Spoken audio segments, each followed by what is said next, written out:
श्रीलक्ष्मी श्रीमहालक्ष्मी क्षीरसागर कन्यका उत्तिष्ठ हरिसम्प्रीते भक्तानां भाग्यदायिनी।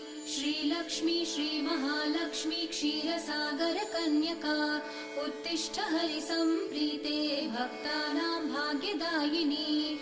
उत्तिष्ठोत्तिष्ठ श्रीलक्ष्मी विष्णुवक्षस्थलालये उत्तिष्ठ करुणापूर्णे लोकानां शुभदायिनी।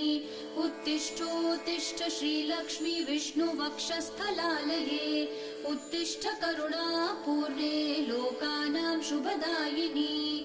श्रीपद्ममध्यवसिते वरपद्मनेत्रे श्रीपद्महस्तचिरपूजित पद्मपादे श्रीपद्मजात जननी शुभपद्मवक्त्रे श्रीलक्ष्मी भक्तवरदे तव सुप्रभातम्।